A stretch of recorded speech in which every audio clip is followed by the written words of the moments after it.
The Silent Watchers. Nova Station hung like a jewel against the backdrop of the gas giant Helios IV, its curved spires and interconnected habitation rings gleaming in the pale blue light. The station served as the eastern border outpost of the Galactic Coalition, home to over 6,000 civilians and military personnel from 12 different species. For 2 centuries, it had stood as a beacon of cooperation and scientific advancement. Commander Thela Voss stood at the observation deck, her scaled hands clasped behind her back, as she watched the supply freighters dock at the lower hangars. As the station's security chief, she found these quiet moments increasingly rare. "Commander," her assistant Mrek called from the doorway, "Admiral Sen requests your presence in the command center." Thela nodded, her bright yellow eyes narrowing slightly. Admiral Kira Sen rarely summoned anyone without reason, and the Lintheri security chief had learned to interpret such calls as harbingers of trouble. When she arrived at the command center, the atmosphere was tense. Admiral Sen, a tall, slender Alteran with silver-blue skin and striking white eyes, stood before the main tactical display, surrounded by her senior officers. "Commander Voss," the Admiral acknowledged without turning, "we've detected unusual movement at the edge of the system." The tactical display showed 6 unidentified vessels approaching from the direction of Vrax space. The Vrax Dominion, a militaristic empire that had been expanding aggressively for decades, shared no formal treaties with the Coalition. "Vrax warships," Thela observed, "but they've never ventured this far into Coalition territory before." "Indeed," Sen replied, her voice betraying no emotion. "And they're not responding to our hails." One of the communication officers suddenly straightened in her chair. "Admiral, we're receiving a transmission from the lead vessel." The main screen flickered to life, revealing the face of a Vrax commander. Like all Vrax, he had gray, chitinous skin with ridge-like protrusions along his skull and jaw. His 4 eyes, arranged in a diamond pattern, glowed with an unsettling amber light. "This is Commander Krull of the Vrax Dominion," he announced, his voice rasping through the translator.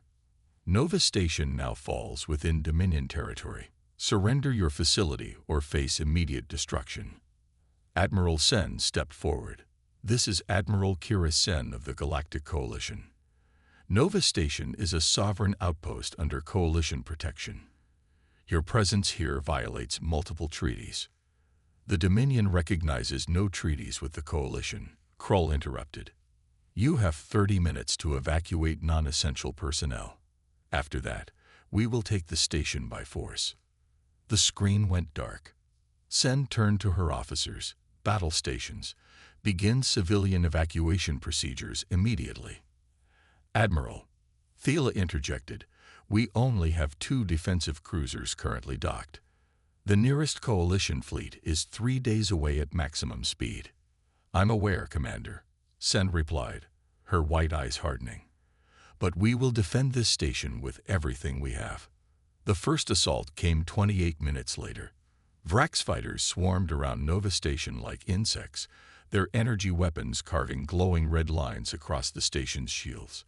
The 2 Coalition cruisers fought valiantly, but were quickly overwhelmed by superior numbers. In the command center, consoles exploded as power surges ripped through the station's systems. Emergency lighting bathed everything in a dim red glow, and the acrid smell of burning circuitry filled the air. "Shields at 23%, reported the tactical officer, wiping blood from a gash on his forehead. "Sectors 3 through 7 have sustained heavy damage. We've lost contact with the lower habitation ring." Admiral Sen stood resolute amidst the chaos, issuing orders with calm efficiency, but Thela could see the calculation in her eyes. They were losing, and quickly. "Admiral," Thela said quietly, moving closer to Sen, "we need to consider alternatives." Sen's eyes met hers. "What are you suggesting, Commander?" "There's one option we haven't considered," Thela replied, lowering her voice further. "One that the Coalition has forbidden for centuries." Sen's expression darkened with understanding. "You can't be serious." Another explosion rocked the station. The tactical officer called out, "Admiral, Vrak sporting parties have breached sectors 5 and 6. Sen pulled Thela aside, into a small alcove where they couldn't be overheard. "Commander, what you're suggesting is treason. The quarantine exists for a reason. And we're about to be slaughtered," Thela countered. 6,000 lives, Admiral. Perhaps millions more if the Vraks continue their expansion unchecked. For a moment, indecision flickered across Sen's face. Then her features hardened with resolve. "Follow me." Deep beneath Nova Station's main levels lay a communications array unlike any other in the facility. It had been built when the station was first constructed, designed for one specific purpose, a purpose that had never been utilized. The room was dusty from disuse. A single console stood in its center, disconnected from the station's main systems. The Coalition established this communications protocol 200 years ago, Sen explained as she activated the console. Every major outpost has one, to be used only in the direst emergency. And in 2 centuries, no one has ever deemed any emergency dire enough, Thela observed. Sen's fingers moved across the console, entering authorization codes that required her biometric signature. "Do you know why Earth was quarantined, Commander?" "The official records say humans were too volatile, too unpredictable," Thela replied. "That allowing them access to advanced galactic technology posed an unacceptable risk." Sen nodded. "That's the public explanation. But there's more to it." The console hummed to life, projecting a holographic interface. 300 years ago, when the Coalition first discovered Earth, humans were primitive by our standards, barely able to reach their own moon. A Vrak scouting party attempted to establish a foothold on the planet, viewing humans as potential slaves or subjects. "I've never heard this part of the story," Thela said. "Few have. It's been deliberately obscured," Sen continued.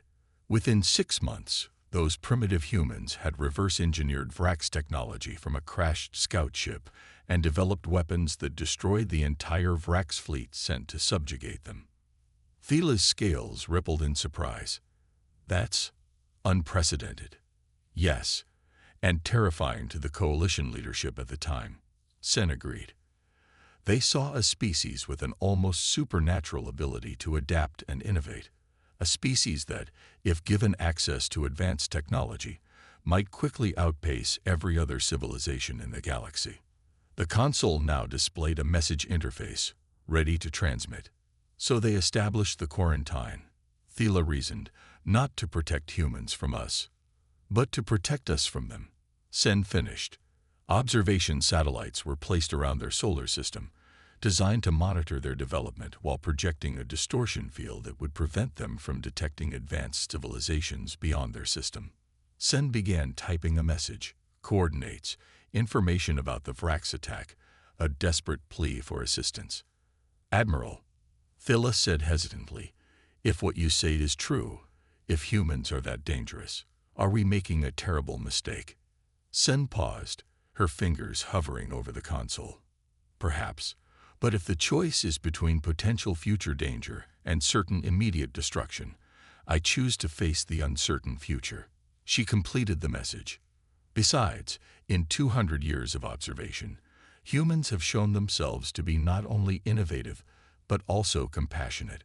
Their history is filled with conflicts, yes, but also with incredible acts of heroism and sacrifice."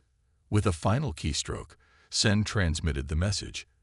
A desperate call for help directed toward a planet that had been isolated from galactic society for centuries. "And now," Sen said, turning away from the console, "we fight to survive long enough for a response, if one comes at all." The battle for Nova Station raged for 3 days. Admiral Sen and Commander Thela led a desperate defense, falling back corridor by corridor as Vrak's forces pushed deeper into the station. They managed to evacuate nearly half the civilian population before the Vraks destroyed the remaining escape pods. On the 3rd day, Sen and Thela made their last stand in the station's core, along with 24 surviving security personnel. They had sealed the blast doors and established defensive positions, but everyone knew it was merely delaying the inevitable. "The Vraks are cutting through the outer doors," reported a young security officer, her uniform torn and bloodied. "Estimated breach in 10 minutes. Thela checked her weapons charge. Barely enough for a few more shots. Around her, the remaining defenders looked exhausted but determined. They would fight to the end. Admiral Sen sat at a communications console, still trying to reach any coalition vessels that might have responded to their distress calls. Suddenly, she straightened, adjusting the console's settings. "I'm detecting unusual energy signatures at the edge of the system," she announced, her voice tight with controlled hope. Thela moved to her side, studying the readings. "Coalition reinforcements." "No," Sen replied, her white eyes widening. "The signature doesn't match any coalition technology I've ever seen." The console's speakers crackled with static, then cleared to reveal a calm, authoritative voice. "Nova Station, this is Captain Marcus Chen of the Earth Defense Force vessel Horizon. We received your distress signal and have arrived with a battle group. Please confirm your situation." A stunned silence fell over the command center. Thela felt a chill run down her spine. Earth had responded, and not with a single ship, but with a battle group. Sen activated the communication link, her voice steady despite the shock evident on her face. "This is Admiral Kira Sen of Nova Station. We are under attack by Vraks Dominion forces. They've breached most of the station. We have approximately 300 military personnel and 2,800 civilians still aboard, many wounded." There was a brief pause before Captain Chen responded. "Understood, Admiral. We've detected 6 Vraks warships in the vicinity. Please hold your position. Assistance is incoming." Thela exchanged a glance with Senator. "How did they get here so quickly?" she whispered. "Earth is at least 2 weeks away at the fastest known FTL speeds." Before Sen could answer, the security officer called out, multiple new contacts appearing near the station. They're small, fighter-sized craft. The tactical display showed dozens of sleek vessels emerging seemingly from nowhere, surrounding the station in a defensive formation. Unlike any coalition or Vraks design, these ships moved with incredible speed and precision. "Admiral," the communications officer called, "I'm receiving reports from throughout the station. The Vraks boarding parties are retreating. They're being engaged by humans in some kind of advanced combat armor." Sen turned to Thela, her expression a mixture of relief and apprehension. "It seems we got the help we asked for," she said quietly. "Now we must face the consequences of breaking the quarantine." Outside the viewports, they watched as the mysterious Earth vessels engaged the Vraks warships. The battle was swift and decisive. The superior Vraks forces crumbled before the Earth fleet's advanced weaponry and tactics. Thela couldn't tear her eyes away from the display. In all her years of service, she had never witnessed such a one-sided engagement. The Earth ships moved in ways that defied conventional space combat doctrine, their weapons cutting through Vraks shields as if they weren't there. "The quarantine," she whispered. "It was never about protecting humans from the galaxy." "No," Sen agreed, watching as the last Vraks warship attempted to flee, only to be disabled by a precisely targeted shot from an Earth vessel. It was about protecting the galaxy from what humanity might become. As they watched the Earth ships secure the area around Nova Station, Thela couldn't help but wonder. Had they just saved the Coalition, or had they unleashed something far more dangerous than the Vraks could ever be? The blast doors to the command center slid open. Thela and the other defenders raised their weapons, only to lower them in shock as 3 figures entered, clearly human, wearing sleek combat suits unlike anything Thela had ever seen. The lead figure removed their helmet, revealing a woman with dark skin and close-cropped hair. Her eyes surveyed the room with calm assessment before settling on Admiral Senator. "Admiral," she said with a crisp nod, "Lieutenant Commander Maya Ortiz, Earth Defense Force. We're here to help." Sen stepped forward, visibly gathering her composure. "Thank you, Commander. Your arrival was unexpected." Ortiz smiled slightly. We've been waiting for your call for a very long time, Admiral. Earth has much to discuss with the Galactic Coalition. As medical teams from the Earth vessels began arriving to treat the wounded, Thela moved to a viewport, gazing out at the Earth ships now in defensive positions around Nova Station. The quarantine that had stood for 2 centuries was broken, and humanity had returned to the galactic stage with shocking force and capability. The silent watchers had awakened, and the galaxy would never be the same. Breaking chains. Captain Marcus Chen stood on the bridge of the EDF horizon, watching as his tactical display showed the remaining Vrax forces retreating from Nova Station. At 43, Chen had spent over 2 decades in Earth's defense forces, but this was his first engagement with an alien species, at least officially. Enemy vessels in full retreat, Captain, reported his tactical officer, Lieutenant Reyes. 2 destroyed, 3 disabled, 1 attempting to flee the system. Maintain pursuit of the fleeing vessel, Chen ordered. Disable but don't destroy it. We'll want prisoners. Yes, sir, Reyes acknowledged, relaying the command to the pursuit vessels. Chen turned to his second-in-command, Commander Sophia Blake. Status on Nova Station. Blake consulted her datapad. Commander Ortiz reports they've secured the command center and major strategic points. Medical teams are treating casualties, approximately 3,000 survivors, many with serious injuries. Chen nodded grimly. And the Vrax force is still on board. Being contained, they're putting up resistance, but our combat teams report they should have the station fully secured within the hour. The communications officer interrupted. Captain, I'm receiving a priority transmission from Earth Command. In my ready room, Chen replied, stepping away from the bridge. Once inside the small office adjacent to the bridge, he activated the secure channel. The holographic display flickered to life, showing the stern face of Admiral Helena Wei, commander of Earth's defense fleet. Status report, Captain, she demanded without preamble. We've neutralized the Vrax threat, Admiral. Nova Station is secure, and we're providing medical assistance to the survivors. Wei's expression remained impassive. Casualties. None on our side. Minimal damage to 3 fighters during the engagement. The Vrax weren't prepared for our level of technology. As expected, Wei nodded. And coalition response. Still at least 48 hours out, according to Nova Station's Admiral Senator. Wei's eyes narrowed slightly. That gives us time. Captain, your orders are to establish a defensive perimeter and prepare for diplomatic contact.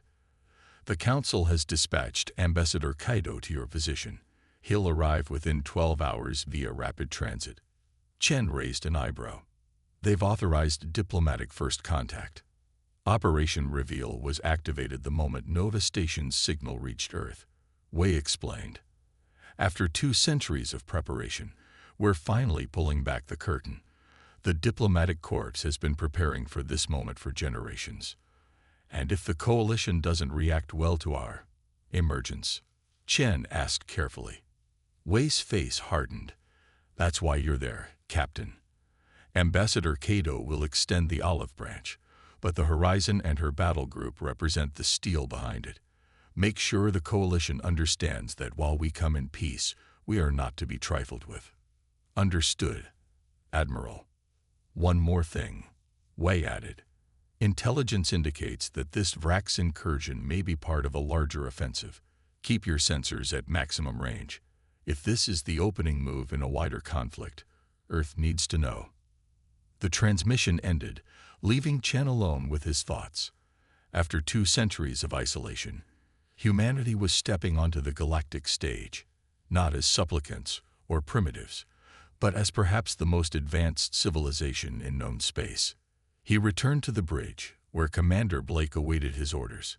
Commander, establish a defensive perimeter around Nova Station, and prepare a shuttle.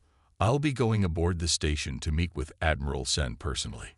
Admiral Kira Sen watched in astonishment as Earth medical personnel worked to treat the wounded in Nova Station's main medical bay.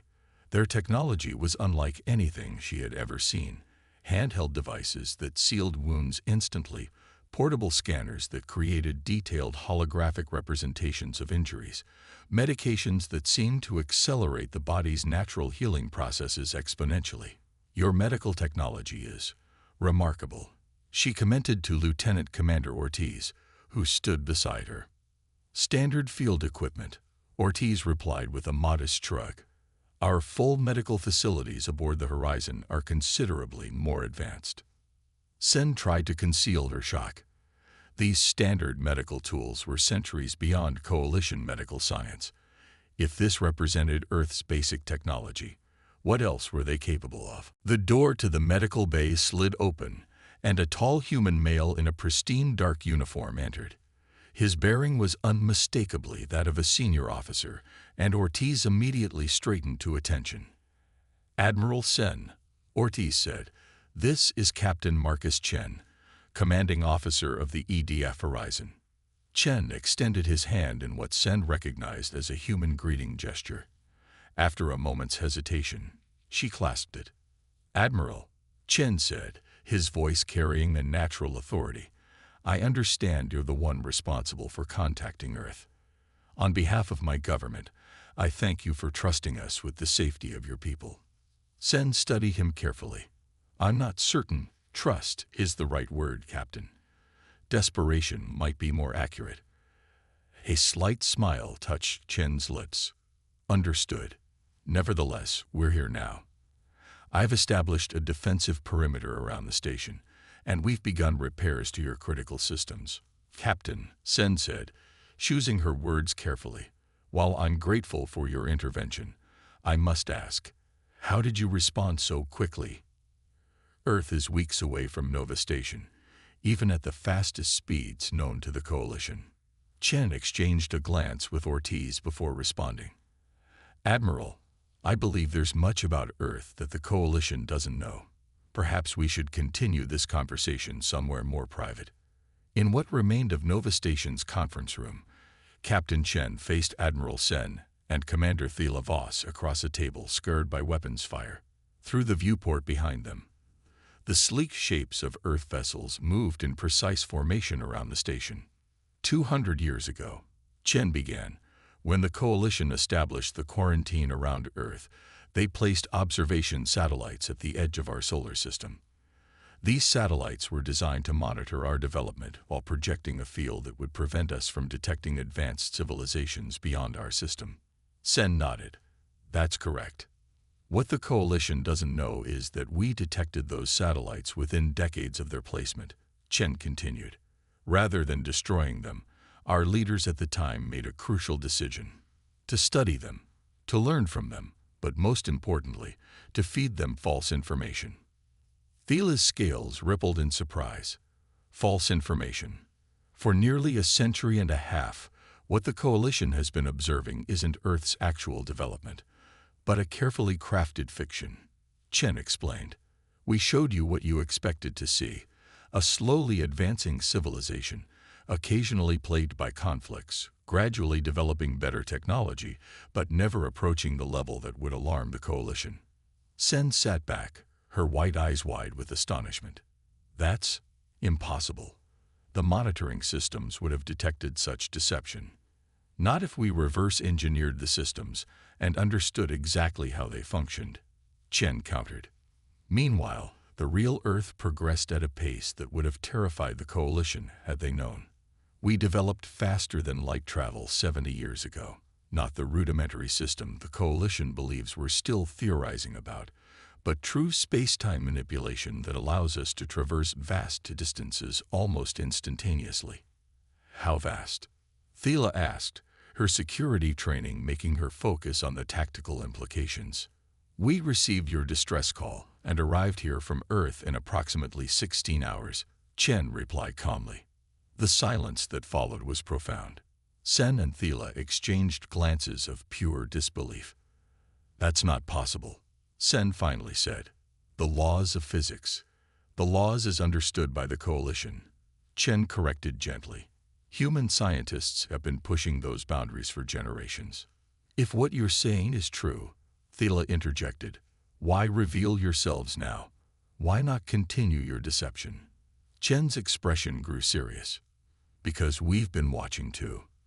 Those satellites worked both ways. They let us observe the galaxy beyond our quarantine. We've seen the Vrax Dominion's expansion, their aggression. We've tracked their fleet movements, intercepted their communications. This attack on Nova Station isn't an isolated incident. It's the first move in a campaign of conquest that threatens the entire coalition. And Earth has chosen to intervene. Sen concluded. Why? The quarantine has kept your people safe from these conflicts for centuries. Perhaps humanity has outgrown the nursery, Chen suggested. Or perhaps we simply cannot stand by and watch as innocent civilizations fall to tyranny when we have the power to prevent it. Before Sen could respond, the station's communication system activated. Captain Chen, came Commander Blake's voice from the horizon. We've intercepted a transmission from the fleeing Vrax vessel before we disable it. You need to see this immediately. The conference room's display screen flickered to life, showing a tactical map of coalition space. Red markers indicated what appeared to be planned Vrax attack vectors, dozens of them, targeting key coalition worlds and installations. This isn't just an isolated attack, Thela realized, studying the display. It's an invasion plan. The first wave launched 3 days ago, Chen confirmed grimly. The attacks on other coalition outposts will begin within hours. Sen's face paled.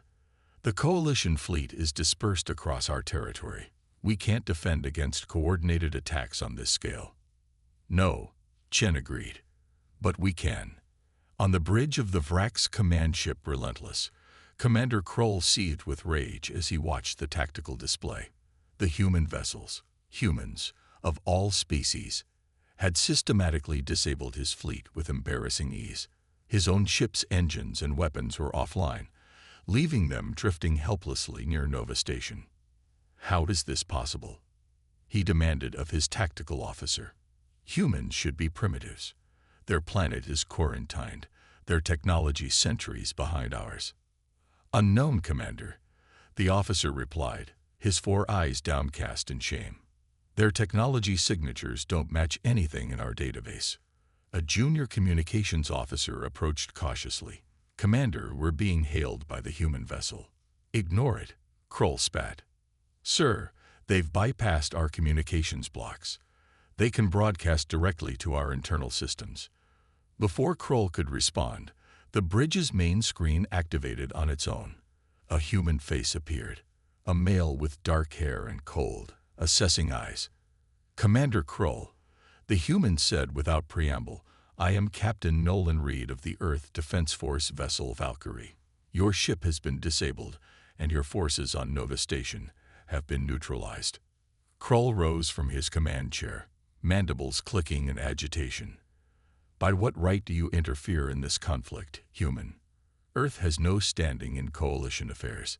You have violated your own quarantine. Reed's expression didn't change.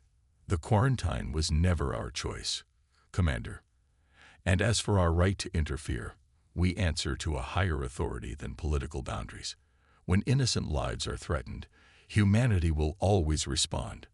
Sanctimonious words from a species that has hidden in its own system for centuries, Kroll sneered. Not hiding, Reed corrected. Preparing. We've monitored the Vrax Dominion's activities for decades. We know about the fleet you've assembled for your campaign against the Coalition. We know about the slave worlds you've established beyond Coalition space. And we know about the biological weapons you've developed to target specific Coalition species. Kroll felt a cold dread spreading through him. The human couldn't possibly know these things. The Dominion's security protocols were impenetrable, their secret operations conducted far from prying eyes. Your main invasion fleet is currently advancing on 7 Coalition worlds, Reed continued, under the command of War Master Dravix. In approximately 6 hours, they will launch simultaneous attacks designed to overwhelm Coalition defenses. How could you possibly? That invasion will not succeed. Reed interrupted, his voice calm but implacable. Earth vessels have already positioned themselves to intercept your forces. This is not a negotiation, Commander. This is a courtesy notification. Krull found his voice again, anger overcoming shock. You dare threaten the Vrax dominion. One primitive world against our empire. Your arrogance is. Your empire rose to power through aggression against weaker species. Reed cut in. You've never faced an equal, let alone a superior force. Today that changes. The screen split to show multiple tactical displays. To Krull's horror, he recognized the formations of the Dominion's invasion fleet, but interspersed among them were vessels of unfamiliar design. Earth ships, moving with impossible speed between the Vrax formations. What you're seeing is happening in real time, Reed explained. Your invasion fleet has been infiltrated and will be neutralized before it can attack Coalition worlds. The age of Vrax expansion is over, Commander. Krull sank back into his chair, mandibles slack with shock. Who are you people? He whispered. We are humanity, Reed answered simply. And we've been watching from behind our quarantine for 2 centuries, growing stronger while the Coalition believed we were safely contained. The quarantine wasn't to protect us from the galaxy, Commander Krull. It was to protect the galaxy from us. The screen went dark, leaving Krull staring at his reflection in the black surface, the implications of the human's words sinking in like a blade between his armored plates.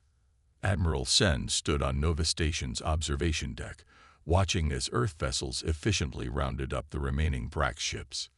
Beside her, Captain Chen monitored communications, space, but they're being engaged by unidentified vessels. Chen nodded calmly. Right on schedule. Sen stared at him. You planned this. Not the Vrax attack, Chen clarified. But once we knew it was coming, we positioned our forces accordingly. By the time the Coalition Council convenes to discuss Earth's breach of quarantine, they'll be faced with an undeniable reality. Humanity just saved them from an existential threat. Breaking chains, Sen murmured, understanding dawning. Exactly, Chen agreed. The Vrax sought to enslave the Coalition. Earth has broken those chains before they could be fully forged, and in doing so, we've also broken our own. The chains of isolation that have bound us for 2 centuries. As they watched, more Earth vessels emerged into the system, larger ships, clearly designed for diplomacy rather than war. The quarantine of Earth was over, and the galaxy would never be the same. For better or worse, humanity had returned to the stars, and they had come not as supplicants, but as saviors. Council of Fear. The Grand Chamber of the Galactic Coalition Council had never been so crowded. Representatives from all 27 member species had gathered in the vast circular room, their urgent conversations creating a cacophony that echoed off the chamber's high ceiling. Emergency sessions were rare. Only 17 had been called in the Coalition's 500-year history.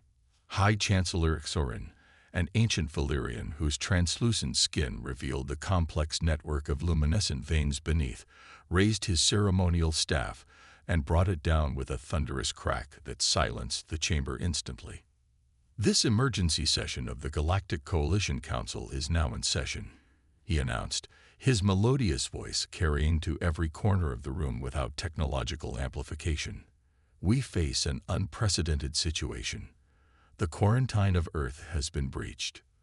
The room erupted again, dozens of representatives shouting questions and demands simultaneously. Soren waited patiently until the noise subsided. 3 days ago, Nova Station was attacked by Vrax Dominion forces, he continued. In desperation, Admiral Kira Sen activated the emergency protocol and sent a distress signal to Earth. The humans responded with unexpected speed and force, defeating the Vrax and securing Nova Station. A holographic display appeared above the center of the chamber, showing footage of Earth vessels engaging Vrax warships. The Council members watched in stunned silence as the technologically superior Earth ships systematically disabled the Vrax fleet with apparent ease. More disturbing, Soren continued, is what followed. Earth forces intercepted and neutralized a coordinated Vrax invasion fleet poised to strike 7 coalition worlds simultaneously. The hologram shifted to show tactical displays of multiple star systems, each revealing Earth vessels engaging and disabling Vrax warships with surgical precision. "How is this possible?" demanded the Moraxian representative, his crystalline form glittering with agitation. Earth was under quarantine. Their technological development was being monitored. Director Luris Venn, head of Coalition Intelligence, stepped forward. A tall, slender being with 4 arms and gray skin, Venn was known for his analytical mind and unflappable demeanor. Today, however, he appeared distinctly unsettled. "It appears," he began carefully, "that our monitoring systems were compromised. For at least a century, possibly longer, humans have been feeding us false data about their development while advancing far beyond our estimates." "This is catastrophic," exclaimed the Trescian ambassador, her quills bristling with alarm. "The quarantine was established precisely because humans demonstrated dangerous adaptability and aggression. Now they've deceived us for generations and suddenly revealed military capabilities that outmatch our own." Chancellor Exorin raised a hand for calm. "The situation is indeed serious, but not necessarily catastrophic. Earth forces have acted to protect coalition worlds, not threaten them." "Thus far," muttered the Drellin representative, loud enough for all to hear. "The question before us," Soren continued, ignoring the comment, "is how to respond to this development. The humans have requested formal diplomatic contact. Their ambassador has arrived at Nova Station and awaits our decision." "Deny the request," the Moraxian representative insisted. "Re-establish the quarantine with greater security measures." "That seems impractical," Venn interjected dryly. "Given what we've witnessed of their technological capabilities, I doubt we could enforce such a quarantine." "Then what do you suggest, Director?" asked the Trescian. "That we simply accept humans into the galactic community after centuries of deception." Before Venn could respond, the chamber doors slid open. Admiral Kira Sen entered, followed by Commander Thela Voss and 2 humans, a tall, distinguished male with silver-streaked black hair, and a younger female in a military uniform. The chamber fell silent as the group approached the central platform. Admiral Sen stepped forward first. "Chancellor, honored representatives," she began formally, "I present Ambassador Hiroshi Kaido of Earth and Captain Marcus Chen of the Earth Defense Force." Turin regarded the humans with unreadable eyes. "This is highly irregular, Admiral. The Council has not yet decided whether to grant diplomatic recognition to Earth." "With respect, Chancellor," Sen replied, "Earth forces saved Nova Station and prevented a massive Vrax invasion of Coalition space. I believe the Council would benefit from hearing directly from them." Exorin considered for a moment, then nodded. "Very well. Ambassador Cato, you may address the Council." Cato stepped forward, his movements graceful and measured. He bowed deeply to the assembled representatives before speaking. "Esteemed members of the Galactic Coalition," he began, his voice carrying a dignified warmth, "I come before you today to end 2 centuries of separation. Earth extends its hand in friendship and cooperation, hoping to join the community of galactic civilizations openly, as we should have long ago." "As we should have allowed long ago, you mean," Thorin corrected. "The quarantine was imposed by the Coalition, not requested by Earth." Cato smiled slightly. "A diplomatic way of phrasing it, Chancellor. Yes, the quarantine was imposed upon us, a decision made out of fear rather than wisdom." "A fear that appears justified," countered the Drellin representative. "You deceived our monitoring systems for generations while developing military technology that clearly surpasses our own. How are we to trust a species capable of such deception?" "Judge us by our actions," Kaido replied calmly. "When called upon for help, we responded. When faced with an aggressor threatening innocent lives, we intervened. These are not the actions of a hostile power. Yet you maintained a secret intelligence network throughout Coalition space." Director Venn noted. "You've been watching us without our knowledge or consent. As you have been watching us, Captain Chen interjected, speaking for the first time. The difference is that we used our observations to protect coalition worlds from threats you weren't even aware of. The chamber buzzed with murmurs at this claim. Chancellor Xorin leaned forward. Explain yourself, Captain. Chen nodded to Kaido, who produced a small device and activated it. A new hologram appeared above the chamber, a detailed tactical display showing numerous encounters between Earth vessels and various hostile forces in coalition space over the past 50 years. This is only a sample, Kaido explained.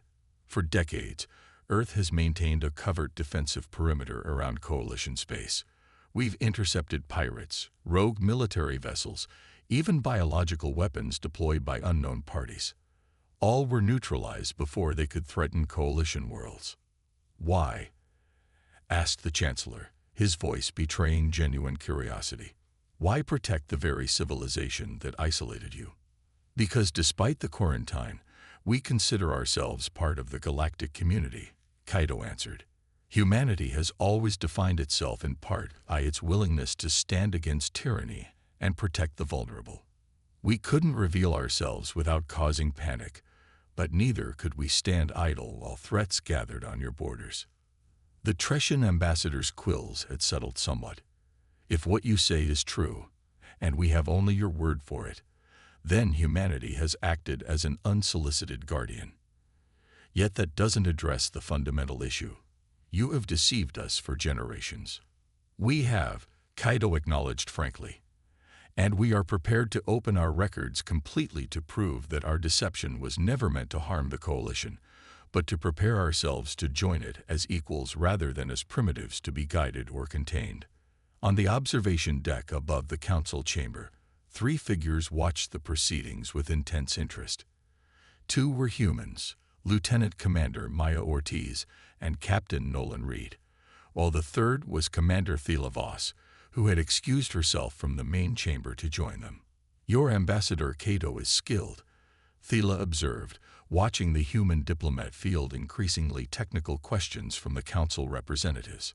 He's making headway with some of them.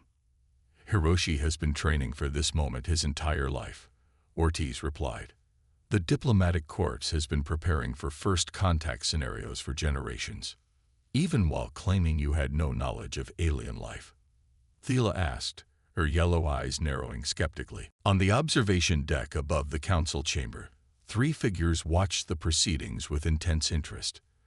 2 were humans, Lieutenant Commander Maya Ortiz and Captain Nolan Reed, while the third was Commander Thela Voss, who had excused herself from the main chamber to join them. Your ambassador Kaido is skilled, Thela observed, watching the human diplomat field increasingly technical questions from the council representatives. He's making headway with some of them. Hiroshi has been training for this moment his entire life, Ortiz replied. The diplomatic corps has been preparing for first contact scenarios for generations, even while claiming you had no knowledge of alien life. Thela asked, her yellow eyes narrowing skeptically. Reed smiled thinly. What the general public on Earth knew and what our government knew were very different things. Compartmentalization was necessary to maintain the illusion for coalition monitoring systems. Thela's scales shifted in a pattern that indicated deep thought. How did you discover the monitoring satellites? Reed and Ortiz exchanged glances before Ortiz answered. It was an accident, initially. In 2076, about 150 years ago in Earth time, a private research vessel detected anomalous energy readings at the edge of our solar system. Further investigation revealed artificial constructs with advanced technology. Rather than destroying them, Reed continued, our leaders made the decision to study them instead. It took nearly a decade, but eventually, we understood their function and, more importantly, how to manipulate the data they were sending back to the coalition. Once we realized we were being contained, Ortiz added, we had a choice: expose the deception and demand recognition, potentially triggering a conflict we weren't prepared for, or use the situation to our advantage. You chose the latter, Thela concluded. Reed nodded. We created a false narrative of Earth's development, showing steady but slow progress, occasional conflicts that were quickly resolved, nothing that would alarm the coalition into taking more direct action against us. Meanwhile, the real Earth united under a common purpose as never before. The knowledge that we weren't alone in the universe, and that advanced civilizations considered us dangerous enough to quarantine, was a powerful motivator, Ortiz explained. Old rivalries seemed petty in comparison to the challenge of preparing humanity for eventual contact with the wider galaxy. Thila turned from the viewport to face them directly. And what are humanity's true intentions now? Ambassador Cato speaks of friendship and cooperation, but Earth clearly possesses military technology far beyond our own. Our intentions are exactly as stated, Reed answered firmly. We want to join the galactic community as equals, to trade, to share knowledge, to explore. The military capabilities you've witnessed were developed for defense, not conquest. Yet you concealed those capabilities until now, Thila pointed out. Would you have welcomed us if you'd known? Ortiz asked quietly. Or would the coalition have decided that humanity was too dangerous to allow to exist? Thila had no answer. She turned back to watch the council proceedings, where Ambassador Cato continued his careful diplomatic dance. Deep in Vrax territory, War Master Dravik stood before the Imperial Council, the 7 highest-ranking members of the Dominion. His massive frame, encased in ceremonial battle armor that bore the scars of countless conflicts, was rigid with tension as he delivered his report. The invasion has failed, he concluded, his 4 eyes fixed on a point above the council members' heads. Earth vessels intercepted our fleets in every target system. Our losses are substantial. How substantial? Demanded Supreme Commander Zovax, his voice like gravel. 76 warships disabled or destroyed, Dravix reported. Over 40,000 personnel captured. Tactical data regarding our fleet movements and capabilities compromised.